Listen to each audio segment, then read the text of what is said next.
They were torn from the land that was nurtured for them.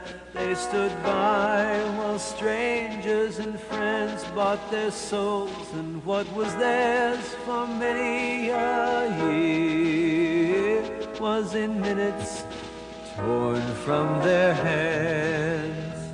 From riches to rags, their heritage divided among many. So let's mourn for their grief and cry for their loss, forever torn from the land.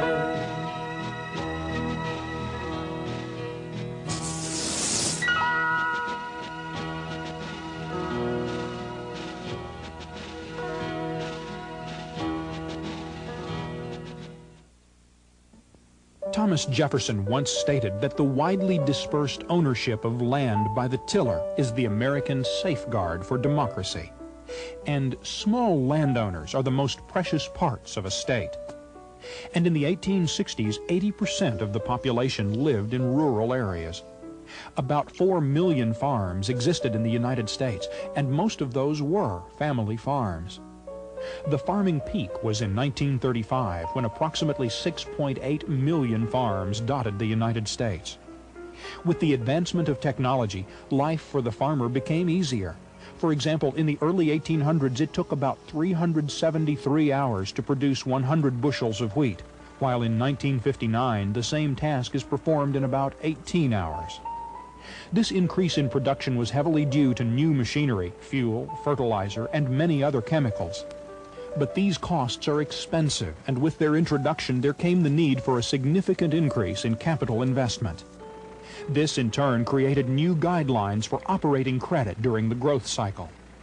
In the 1970s, the farmer was told to plant from fence row to fence row. He was told to get big or get out. He was told to quit repairing old equipment and buy new. He was told to buy and clear more and more land. And the farm credit system was right there, ready to approve new and bigger loans. The American farmer trusted in their creditors as they have for many years. They trusted that they were doing what was right for their farms and what was right for America. They were told they could feed the whole world. Production was up. Profits were up. Land values were up. Times were good. When suddenly, in the early 1980s, the mood sharply changed. A drought hit in 1981 and land values dropped while interest rates soared and crop prices fizzled to all-time lows. And then, in 1985, the current budget director, David Stockman, stated that the farm problem was a result of too many farms. This attitude was a slap in the face to the American farmer, because for the first time in the history of our nation, the current political and economical belief was for the dispossession of thousands of farm families, all under the guise of good economics. How can this be? How can we be allowing the rural way of life to be systematically destroyed? Farmers are being torn from their land. Loans are being accelerated and called due. Those very same farms are being resold at half the original mortgage value with less interest payment. If the farmer had been offered that deal, he could have kept the farm that belonged to his family for generations. Why are we allowing the death of the American farmer? Now these very same loan officers that once nearly demanded the farmer take out these large loans are calling that farmer a poor manager for taking out loans the loan officers told him to. Does the farmer control interest rates? Does the farmer control land values? Does the farmer control crop prices? The answer to all of these questions is no. And if the farmer can't control these factors, then how can the farmer be told to accept the blame for his own demise? The death of the American farmer is not the fault of the American farmer, and this genocide must be stopped. It's not a farm problem, it's a national problem. It's a problem with all of America, and it affects every person that's living in this country. And when they take control of the production of food, they will be able to control people. And this is what it's all about, is being able to control people. What is 26,000, 30,000, I'll be able to get 30. I'm going to only take it about to get 30,000. God is taking about to get 30. Herb Green stands by with his wife and daughter as the land that has been in his family for generations is auctioned off. He's 66 years old and has farmed this land all of his life. In fact, he was plowing this very same field back in December of '41 when the news came that Pearl Harbor had been bombed. Herb signed up with the Army right away and was sent to the South Pacific in one of the first drafts. Yeah, I risked my life for my own country. That's the reason I went. If the country ain't worth fighting for, it ain't worth living in. And so for 4 straight years, Herb fought his way through the South Pacific. He rushed pillboxes, dug into foxholes, did what he could to push the Japanese further and further back. Herb was fighting for America. He was fighting for the protection of democracy and for the freedom of all people. America had called him, and he answered that call without hesitation by putting his own life on the line. Never had a 3-day pass or a furlough in 4 years. I was at Hiroshima where they dropped the atomic bomb. I was all over it. Yeah, I've served my country, and I think I can stand up and say I'm proud of it. And I've raised food for this country all my life. But that wasn't the answer, I guess. I'm selling everything now because I can't make it pay off. Here's a man who's given his life to America, and yet today, all he has to show for it is a flooded homestead and some rusted old equipment. All of his land and any worthwhile equipment has been sold, with the proceeds going to lending institutions. And why? Because Herb Green couldn't get a fair price for his crops. It's just that simple.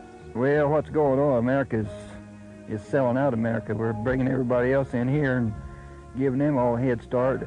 It's like this. I fought Japan with a gun. Now they come back here and whip us with a pencil. Of course, I'm going to be 66 this year. And they don't want to hire anybody at that age. It's pretty hard to get a job when you get my age. At a time in his life when he should be considering retirement, instead, he finds himself with barely anything to call his own. And yet Herb Green gave the best years of his life to his country.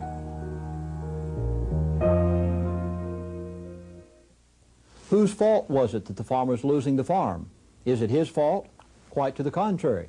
It's the fault of the people who brought about the inflation and then the deflation to intentionally take away the farmer's farm, because when you control food, you control the people of a nation. It's not the fault of the farmer that he's losing his farm. It's the fault of the people who intentionally, by design plan, are stealing the farms of America for the purpose of being able to control the food and the people and the farmers. Now, the people in the city think they're all right now. But wait 2 to 5 years from now when it shows up at the grocery store shelf and prices go sky high and food is lacking, and then they'll know that the same people that controlled the farmer and stole his farm is likewise controlling the city person now. On the one hand, you've got the analysis that talks about adjustment. On the other hand, you've got the analysis that talks about genocide and destroying not only the rural way of life, the family farmers, but also total rural communities. Because presently there's one farm going under every 6 minutes.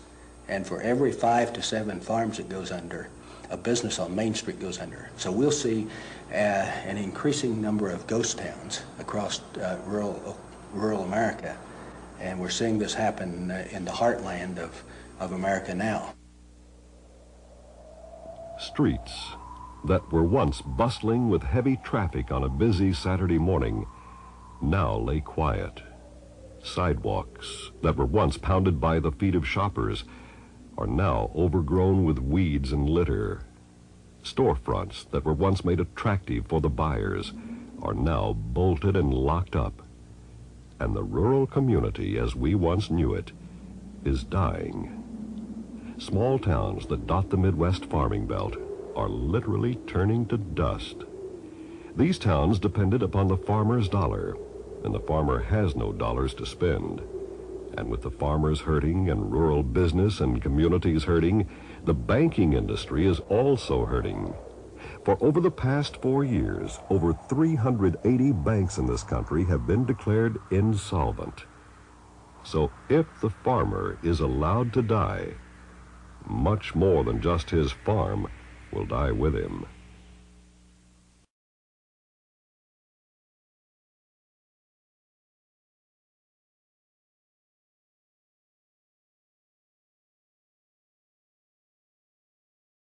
The government program they've come out with is not helping the farmer. We're forced into a situation where we need the government payments to survive, but that is not helping us. It is putting us further under the control of the government. It's putting us further under the control of lending institutions. It is putting the farmer in a position where he is not working for himself, he is working for the banks. So the local banker, don't always blame him for your problems. It goes back further than local banker. In fact, it goes all the way back to 1913. The week before Christmas, most congressmen had gone home. They had made sure that just enough stayed in Washington to pass what they wanted to pass in the form of the Federal Reserve Act. The Federal Reserve Act gave a private entity the power over the American dollar. Now, that year, Mr. Lindbergh, the father of the great aviator, who had flown his aircraft successfully so much around the world, he was the head of the banking committee of the House of Representatives and was so disturbed over what was happening because he knew the issues involved in the Federal Reserve until he wrote a book warning the American people that the Federal Reserve could be the destruction of our economy. But no one listened to him, and the Federal Reserve Act went through, and very few people thought much about it until the American dollar started going haywire. And then what do we find out that the Federal Reserve really is? Some have investigated it, and have found out that the Federal Reserve is really not an agency of the federal government at all. The Federal Reserve is a privately owned corporation, and the people who own the majority of the stock in the regional banks of the Federal Reserve control the currency of America. Who are those individuals? Well, in our research, we found out that over 1/2 of them, owners of the Federal Reserve, are not even citizens of the United States of America. Yet they control the interest and the general welfare of our country financially. So, who is destroying the farmer? It goes much further back than the local bank. It goes back to who controls the interest rate? The Federal Reserve. Who controls inflation? The Federal Reserve. Who controls the dollar in relation to foreign currencies? The Federal Reserve. America is we're going to land up with land in the hands of a few. It'll be probably corporations, and when they get that, then America's going to know what hunger is, because those people are going to, whenever that comes to that, they're going to sit down and they're going to tell you how much food they're going to produce at what price, and you pay it or you don't. If our government can bail out Chrysler Corporation and can save Continental Bank in Chicago, bail out New York City, why can I not save the family farms and the agricultural industry of this nation? I've got 4 children, and I don't think one of them would want to take over the farm. My oldest one, my boy, he tried farming once, and he had to sell out and quit. He couldn't make a profit enough to pay his bills off. There's nobody to take her place. And that's what concerns Ralph Baird the most. There's no one to take the place of the American family farm. And with one farm going under every few minutes, Ralph knows that the experience of that family farm is gone forever. You just can't replace that kind of knowledge overnight. It takes years to grow a farmer. It takes years for them to learn the land. And without sons taking over, family farms such as Ralph's are disappearing from the face of America. They just do not realize the gravity of the situation. Sometimes, some of these days, this food might not be here like it is now. It seems to me like it's almost a conspiracy to get rid of all the small farmers. Ralph has farmed all his life, except for the 3 years he was in the Army during World War II. He was shot down over Germany and spent 15 months in a POW camp, so Ralph Baird knows what it's like to live through hard times. We couldn't hardly eat the first meal we got because our stomachs had shrunk too much. And to this day, it makes me disgusted to see somebody turn up their nose at food, because I know what it is to be hungry. People don't realize. They take everything for granted, most people do. Maybe Ralph's right. Perhaps we Americans do take too much for granted, and maybe it's time we started to heed these warnings. World War II was only 45 years ago, and with farmers going under every few minutes, soon there won't be any more family farms, only corporate farms. And that just doesn't make any sense. No, it don't make any sense. The people will live in town and work for these corporations and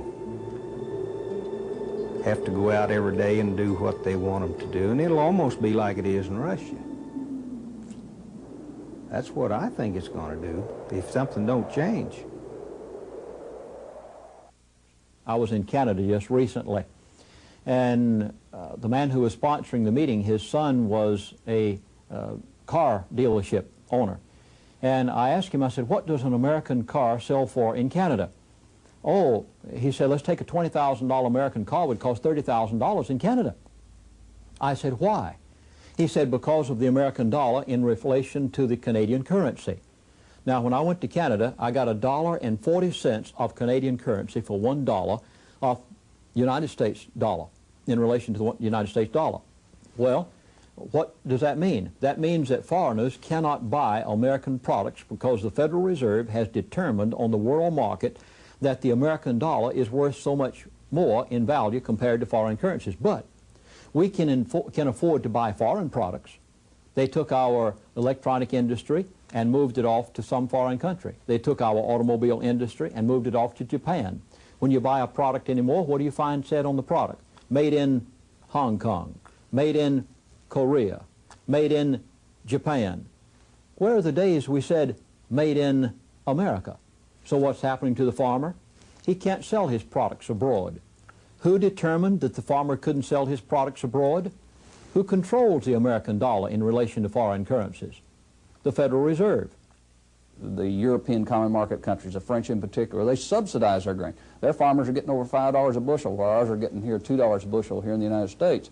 And they make up the difference. They make certain that their grain sells in the world market while our U.S. farmers, his grain does not sell, and we're sitting here holding the huge surpluses. We've even got the U.S. government subsidizing Argentina's sales overseas. Gave them a $300 million loan this spring so that they would be able to reduce the price that they would sell their products in the world market. For the first time ever, the United States is importing more grain than we're exporting. The storage bins in this country are overflowing with surplus grain, grain that is rotting, and yet the United States is importing more grain. We keep hearing that foreign grain is less expensive than U.S. grain. We keep hearing it's to protect consumer prices. But the price of a loaf of bread at the grocery store hasn't decreased, even though we know the price of grain has. Over 60% of the consumers polled stated they would be willing to pay 4 cents more for a loaf of bread so the farmer could get a fair price. And yet the farmer can't even pay for his costs. When asked why America didn't buy England's raw material at a cheaper price, a famous politician replied quite simply by saying, if we buy England's raw material, then England will have America's money and America will have a finished product. But if we buy American raw material, then America will have the money and the product. It's true the world is becoming a fast-paced agricultural market, and countries such as Argentina, Brazil, Australia, and even China are producing more food than anyone ever thought possible. And U.S. grain export markets are receiving heavy competition. But to import grain with such a surplus doesn't make much sense. Some people say that foreign countries, such as Argentina, owe the United States banks so much money that the only way they can repay just the interest on those loans is by selling their wheat in our markets. Is it fair to allow the American public to repay Argentine loans while the American farmer and the rural way of life are destroyed in the process?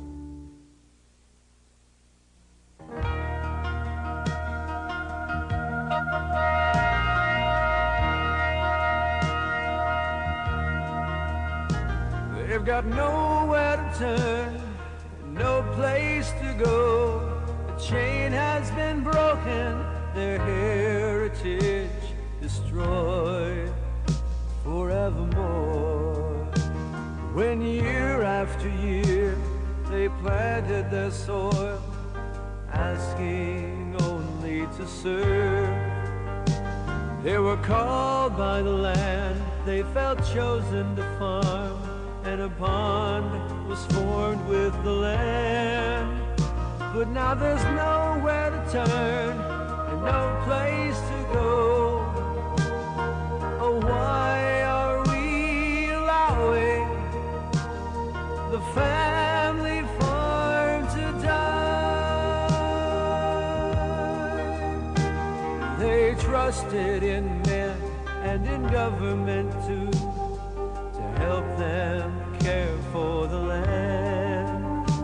But their trust was betrayed and their spirits were sold, leaving God's caretakers with nowhere to turn and no place to go.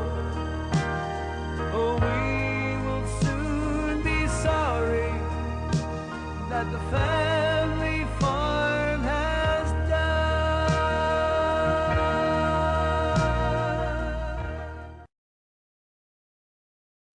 The Federal Reserve is not an agency of the federal government. Let's prove that. Do federal agencies pay taxes on their property? No. Civil service and others. And who's under civil service? Government employees, are they not? But yet you go to property that's owned by the Federal Reserve, they pay taxes on it locally. Are there employees under civil service? Federal Reserve is not under civil service. Well, are they really a federal agency? No. Privately owned. People who own the majority of the stock in the regional banks. Then who controls the Federal Reserve? Does Congress? No. Do the American people ever vote to do anything about the Federal Reserve? No. Why?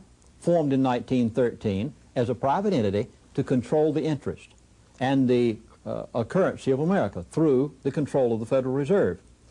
Now let's go back to what the Federal Reserve has done to the farmer.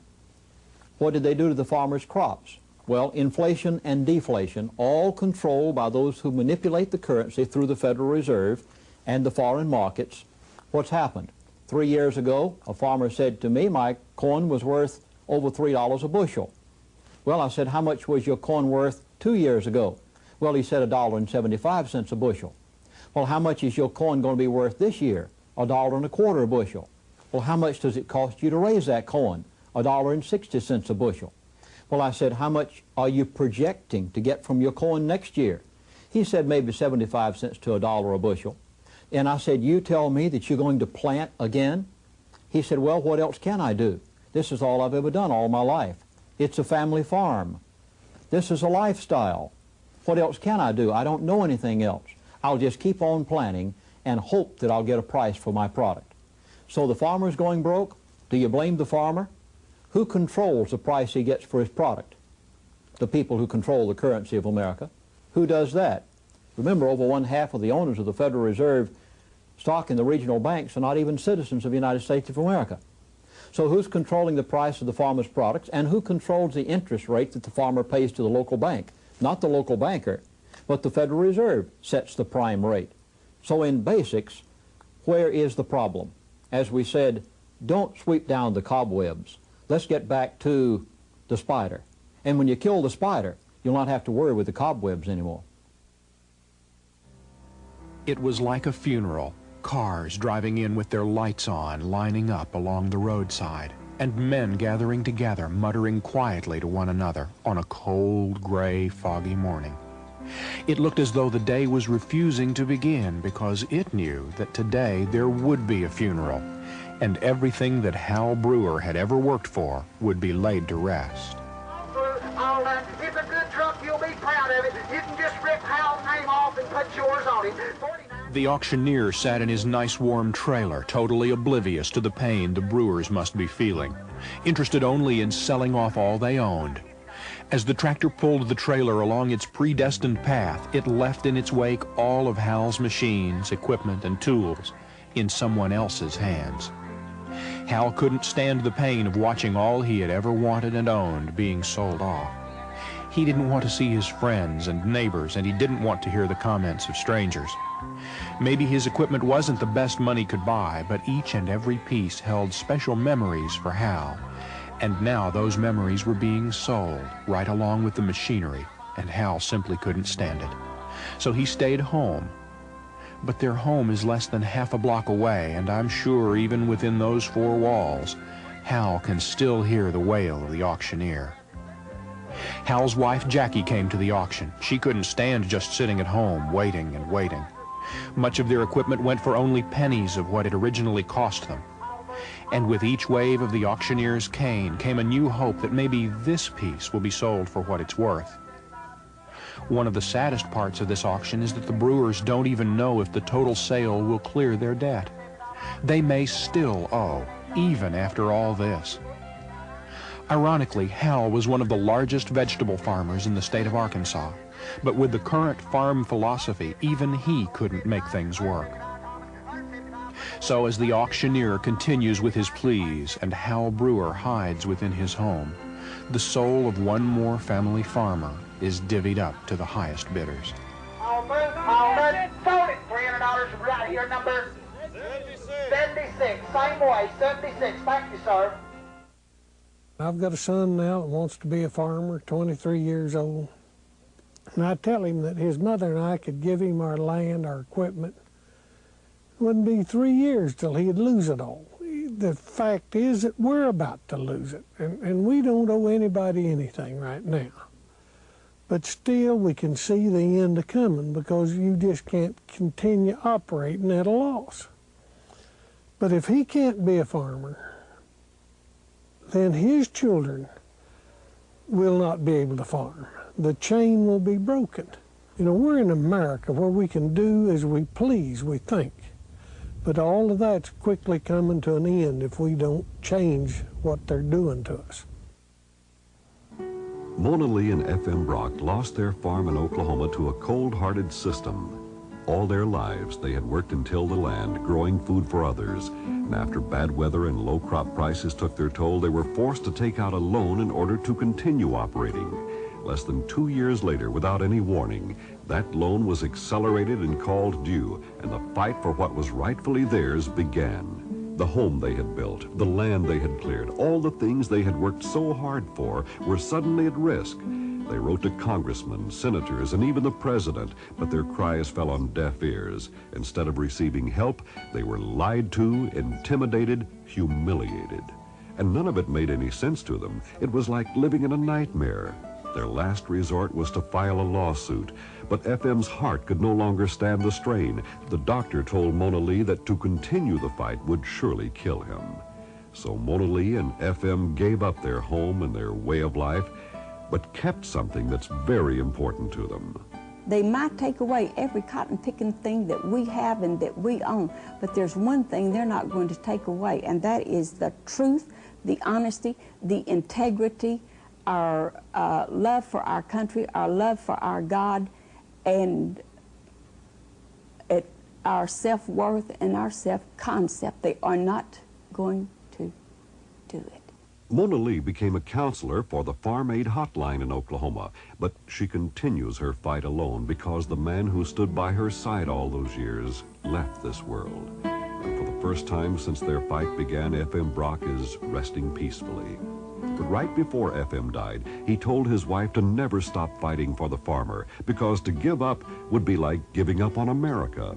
So Mona Lee spends her days and nights fulfilling her husband's last wish. She quietly hides her own pain deep within her and spends her energies trying to ease the pain of others. And when farmers look at me and tell me, they will say, Mona Lee, I'm going to tell you something. I have a problem. I've never heard the name of this farmer before in my life, and in all likelihood I will never meet him this side of heaven. But he will say, I have a story to tell you and you won't believe it. Oh yes, I will believe it, because I have lived through this, and these stories that these farmers tell that are so horrifying and so hard and so unbelievable is the truth, because that farmer does not lie.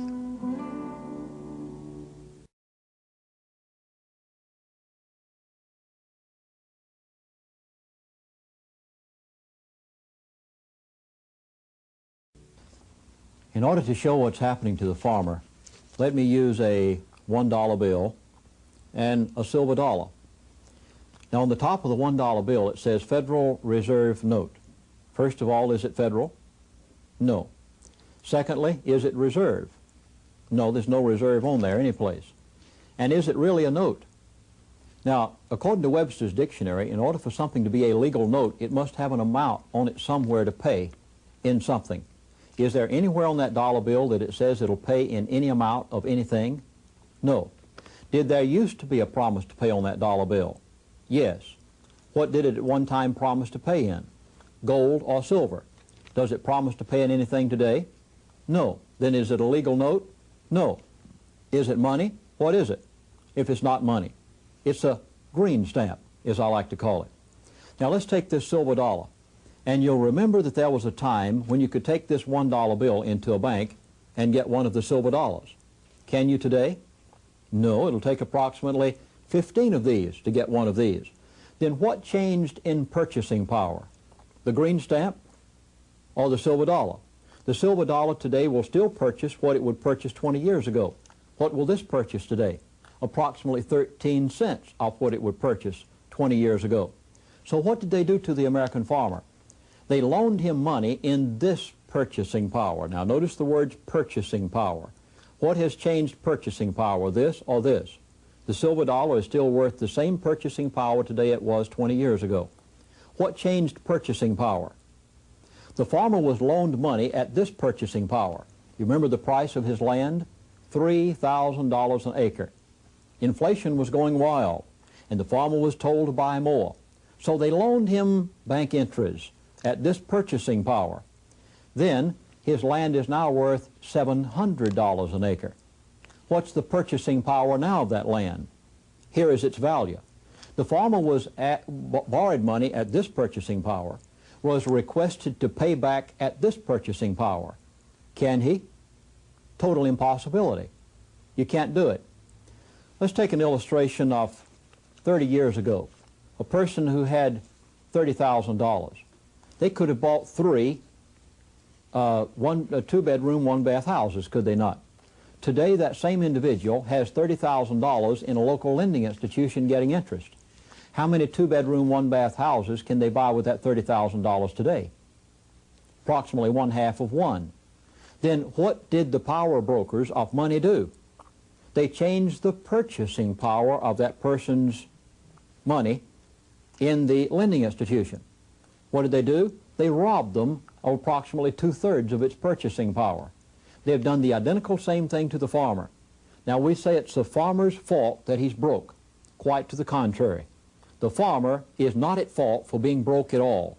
It's the fault of the people who stole the purchasing power of the money from the farmer, loaned him at this rate, asked him to pay back at this rate, knowing all the time that they would get the farm for the price of the combine in 5 years. The fall of '80, then they wrote me up then for having a baby without prior approval.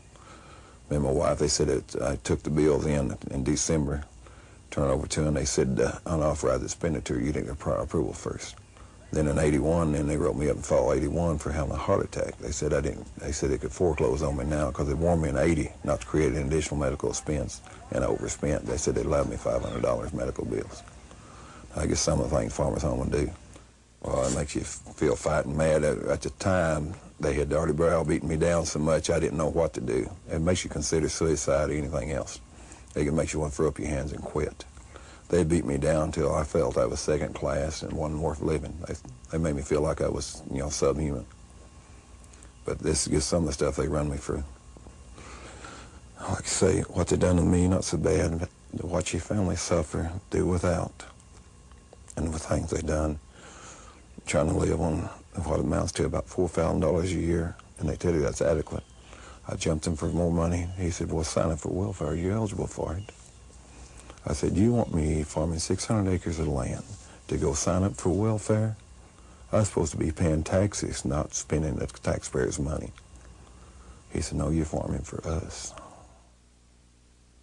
As we saw back in the Great Depression, it's agriculture really that led the way into the Great Depression. A lot of people think it was a stock market crash and that's what brought it all about. But if you get back and review it, you find that agriculture actually went into the Depression back in 26 and 27.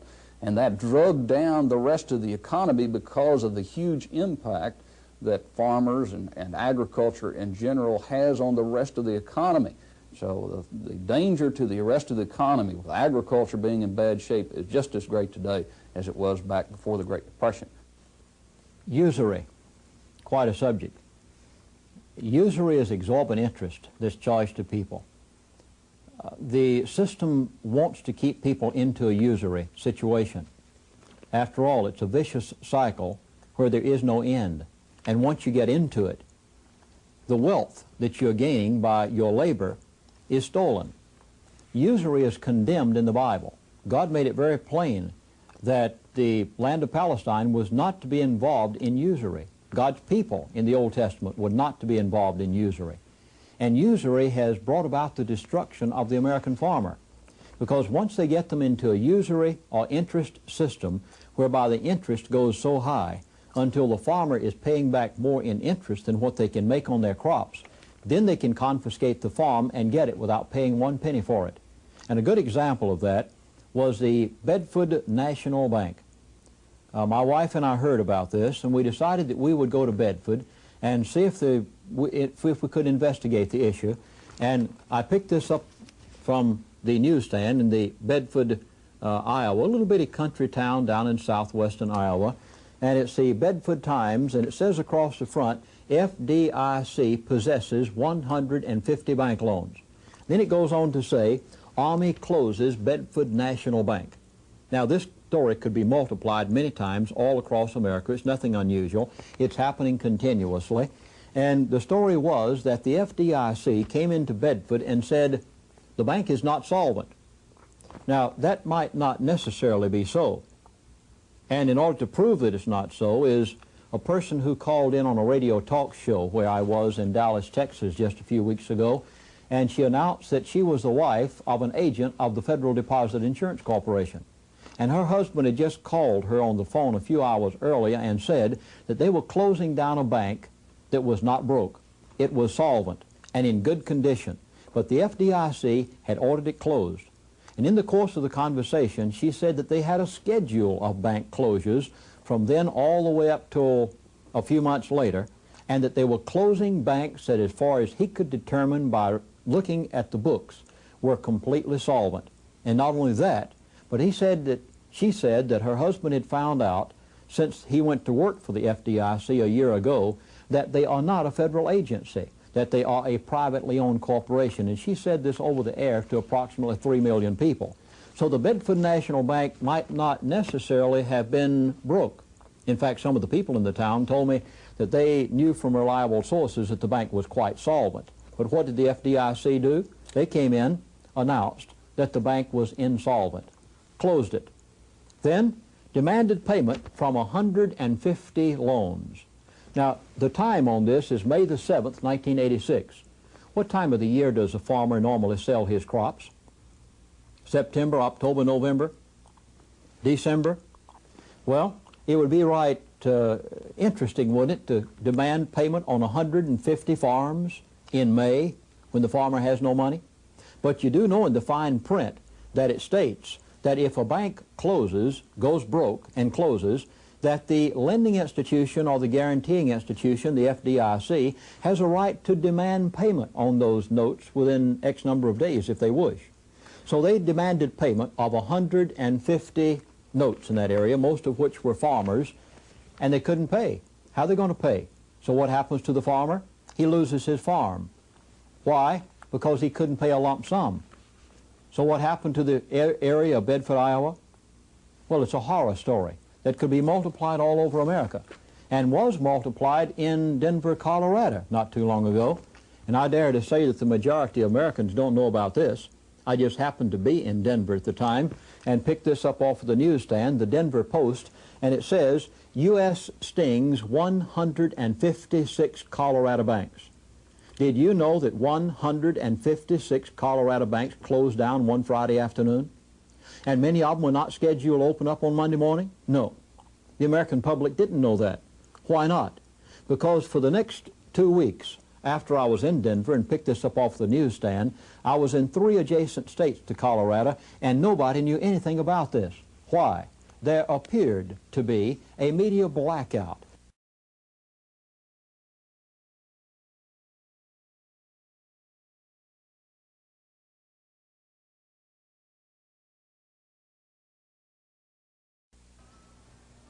50 years from now, how will historians record the times of today? Will the unemployment figures and poverty levels hide the faces of those who are suffering?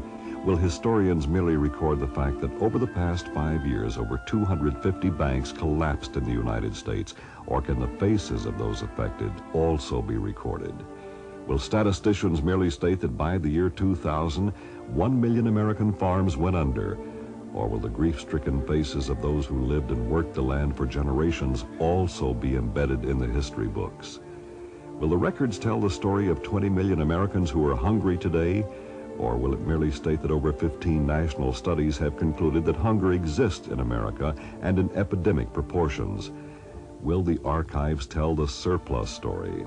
Can the written word explain that while millions go hungry, the grain elevators in this great nation are overflowing and much of the surplus stored will rot before it's used? And while the grain is rotting, taxpayers, some of whom are hungry, are paying over $2 million a day to store this surplus. Will the history books be able to explain this irony? And what about the children? Who will survive to read these books? The children whose fathers were farmers, the children who traveled with their parents from mission to mission in search of food and shelter. How will these hardships affect them? And how will they remember the troubled times of today? Will it be the same? Before this program is over, 5 more family farms will disappear from America's heartland. Farms that have belonged to these families for generations. Why? Because the price for U.S. farm products has been driven so low that those farmers who do put a crop in the ground can't sell that crop and break even. The American family farmer is becoming an endangered species. And current government policy is allowing it to happen by designing farm subsidies that help large corporate farms and do little to help the family farm, those who are truly suffering. Farmers who have never missed a payment are receiving loan acceleration notices and being forced to either pay up or sell out. And for every 5 to 6 farms that go under, a business within that community is forced to shut its doors because the farmers spent a lot of money in town. And without the farmer's dollar, these communities don't function. And while the heartland of America is hurting, our government is subsidizing foreign farmers. History has proven the importance of agriculture to our nation. It was the farm crisis of the late 20s that led the way into the Great Depression of the 30s, and many say the farm crisis of today is much worse than it was then. The American family farm is dying a slow death, and we're allowing it to happen. I was born in America. I'm proud to be an American. I plan to stay in America. When we pledge allegiance to the flag of the United States, what do we say? Do we say, I pledge allegiance to the flag of the United States and to the democracy for which it stands? Not on your life. We say, and to the republic for which it stands. Why? People under a republic cannot be made slaves. People under a democracy can be. Why? Because a democracy is run by a bureaucracy. Ask the average politician what America is. What do they say? A republic or a democracy? Invariably, they'll say a democracy. Why? Because that's what we've been changed to be, in order that we can be controlled. But what were we, and what were we given by the Founding Fathers? We were given a constitutional republic. The two are as far separated from each other as east is from west. People oftentimes ask me, don't you believe in obeying government? I said, I sure do. Which one? After all, we have 2 forms of government in America today, not one. We have a constitutional republic given us by the Founding Fathers, in which they gave us the great American dream. We have a democracy which has seduced our constitutional republic, which is run by a bureaucracy, is soon to turn into a mobocracy, and has made us we the sheeple instead of we the people. But I think it's time to get back to a constitutional republic. and say, I will not be a slave.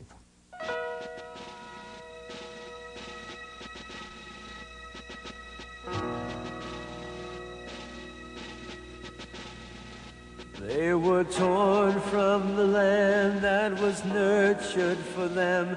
They stood by while strangers and friends bought their souls and what was theirs for many a year was in minutes torn from their hands. From riches to rags, their heritage divided among many. So let's mourn for their grief and cry for their loss, forever torn from the land.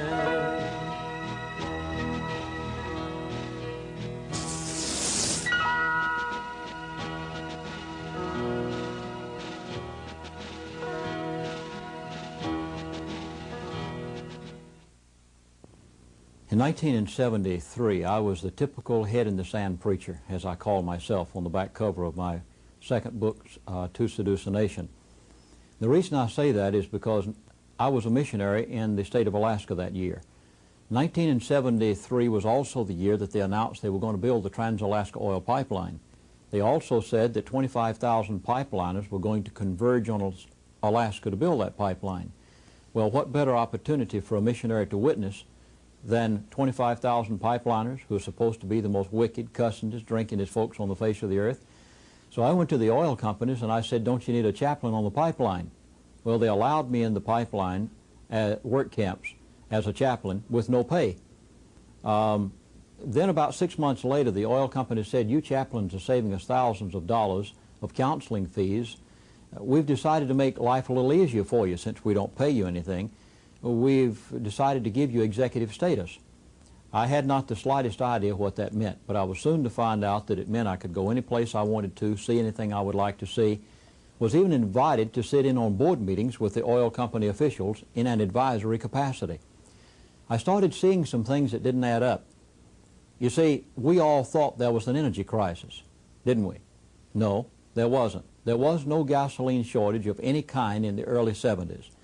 The supposed or alleged gasoline shortage had been intentionally created in advance, not by the government nor by the oil companies. After all, I thought that too before I went to the pipeline. And I oftentimes state that if I had not lived my own story, I would have never believed it. I was seeing things so incredible until I decided someone more credible than I should see and hear what I was seeing. So I invited a senator from the state of Colorado to come to the pipeline. He did, spent a week with me, Senator Hugh Chance. He, by the way, writes the foreword to my first book, The Energy Non-Crisis. Senator Chance spent a week on the pipeline and was given a tour of the oil facility by a senior executive with Atlantic Richfield by the name of Mr. Ken Fromm. After that full day of briefing, questions, answers, rebuttal, Senator Chance, back in my dorm room that night, said, Lindsey, I can hardly believe what I've seen and heard today. And I said, Hugh, what do you mean? He said, Lindsey, only a few weeks ago, I was sitting in the Senate of the state of Colorado when the men came from the Department of Interior in Washington to brief us as state senators on the energy crisis. But he said, Lindsey, from what I have seen and heard here today, I have come to realize that almost everything I was told in that top-level federal briefing in the Senate of Colorado by the men from Washington was the exact opposite to what the truth really is. Undoubtedly, I was intentionally misbriefed. He later wrote the foreword to my book, The Energy Non-Crisis, stating that he had been intentionally lied to in a top-level federal briefing by men from Washington, D.C. That was the first indication I had that we're being controlled. There is an intentional misinformation that is being pumped to the American people by someone. There is a plot, if I may use the word. I don't like the word conspiracy necessarily, but I'll say there is a plot for the control of the people and the economy of the United States of America. I was shaken into reality from what happened with Senator Hugh Chance. After that, the Trans-Alaska Oil Pipeline was over 3 years later. I could not keep quiet with what I knew. I decided to author my first book, The Energy Non-Crisis. It soon put me on the road in speaking engagements all across America in lecture tour. And for the past 6 years, I've lectured nationwide. For instance, a year and a half ago, I was on the road for 7 months solid, averaged 2 speaking engagements per day. Traveling like this, I was able to learn additional things and publish my second book, To Seduce a Nation, which deals with the Constitution and how we are losing our constitutional rights. Then, it was time to tell, as Paul Harvey says, the rest of the story.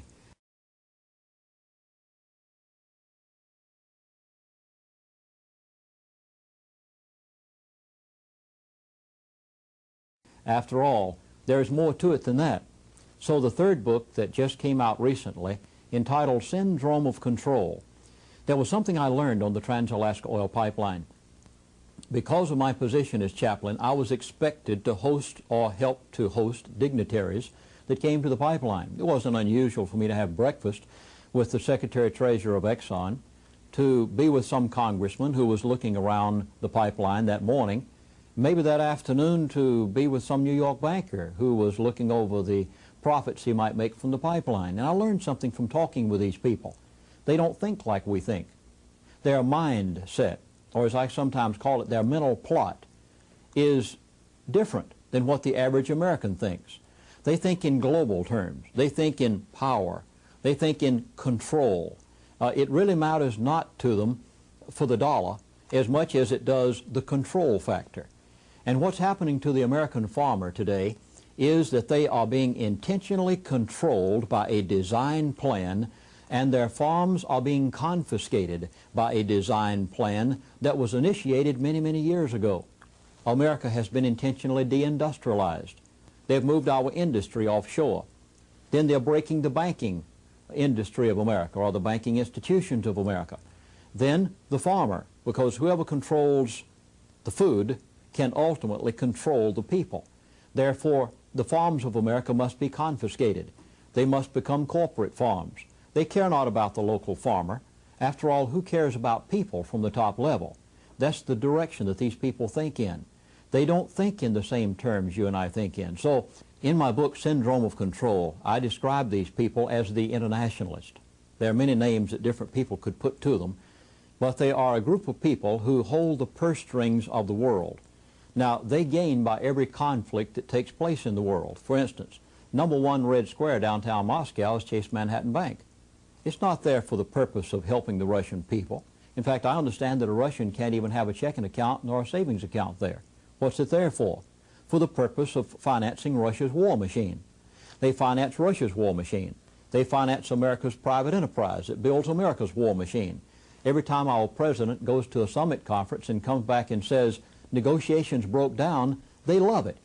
Russia borrows more money from them, America borrows more money from them. They finance both sides of every war.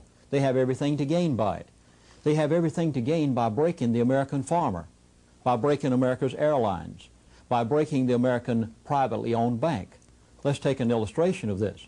If the local bank goes under, that bank is a privately owned institution. It is a stock holding company. Most of your local private banks are.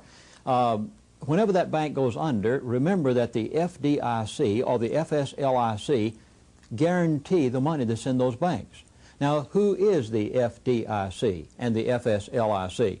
Let's take those letters and examine them one by one. First of all, the letter F stands for federal. Well, are they really federal? Is Federal Express federal? D, deposit. Do they really have enough money on deposit to cover the money that's in that bank? Insurance. Is it really an insurance? And the last letter is the best of all, F-D-I-C. C stands for corporation. Well, is a corporation a federal agency? No. Corporation has stockholders. It's chartered by either the federal or the state. Then who really owns the FDIC? Dig into the ownership of the FDIC, also of the Federal Reserve. The Federal Reserve is owned by those who own the majority of the stock in the local Federal Reserve regional banks. Is the Federal Reserve an agency of the federal government? Well, what does the FDIC or the FSLIC have to gain by a local bank closing? Everything. After all, When a corporation or a company declares bankruptcy, the stockholders lose everything. The owners are changed. Who gets the bank free of charge, doesn't pay a penny for it? All of its assets, pays nothing for it? And who can call the loans within X number of days that are outstanding with that bank? And the farmers are required to pay. And if they can't pay, who confiscates the land? You see, it's to their advantage to break the banking industry of America. It's to their advantage to deindustrialize America. It was likewise to their advantage to break South Africa. Do you really think that race is the issue in South Africa? Remember that South Africa was the only completely self-supporting, self-sufficient, free enterprise Christian nation in Africa. Do you make any money off of a nation like that? No, a nation like that doesn't have to borrow anything from you.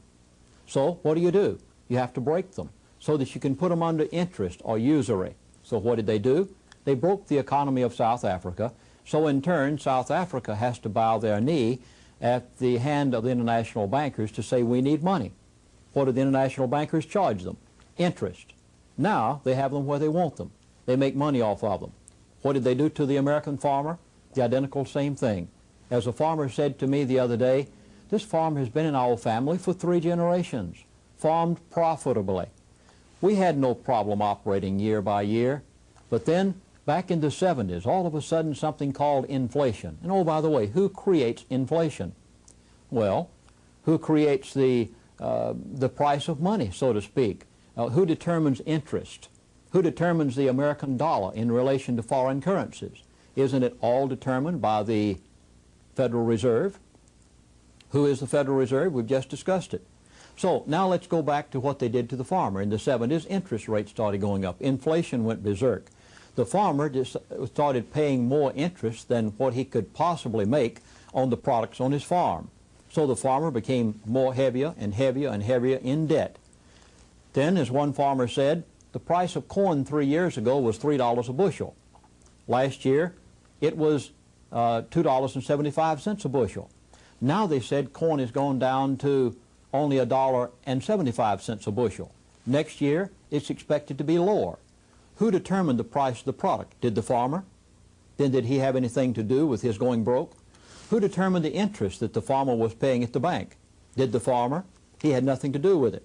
Interest went from 3 to 4% up to 12 and 15% in just a matter of a very few years. Did the farmer have anything to do with that? How can we blame the farmer for what someone else did to him? Is the farmer broke because he determined in his mind he wanted to go broke? Or because he was a bad manager? After all, he doesn't determine the price of his corn or his wheat.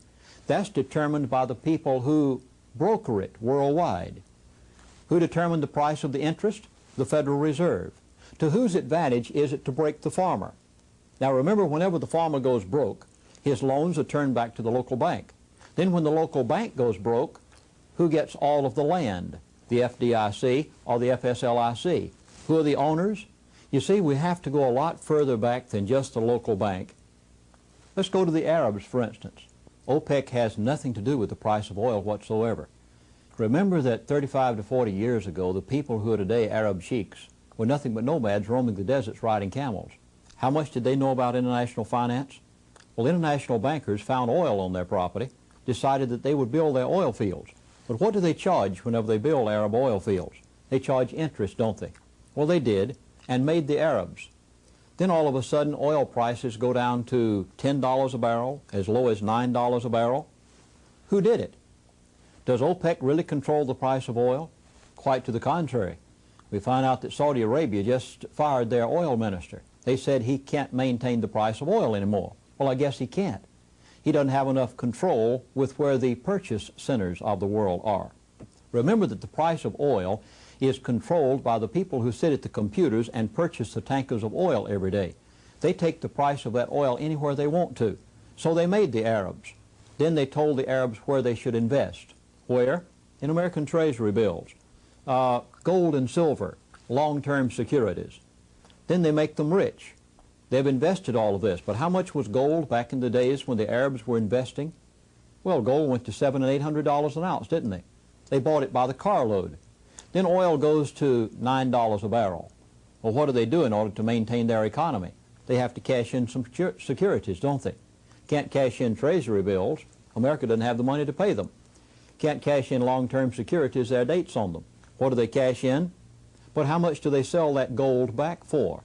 They bought it for $800 an ounce. What are they selling it back to the same people they bought it from? How much are they selling it for? $370, $400 an ounce? You see, they make them, then they break them. They make money on both sides. They made money when they made them. They made money when they break them. And who controls the price of their oil? Not OPEC, but the people who purchase that oil. Who are they? The internationalists, the international financiers. Now, they did the identical same thing to the American farmer. Remember, there was a time when the farmer was making money. He was his own person. He could stand strong and proud and say, I'm glad to be a free enterprise farmer in America. And I'm supplying the world from the breadbasket of the world. Back in those days, the farmer didn't have to borrow much from the banks, if anything at all.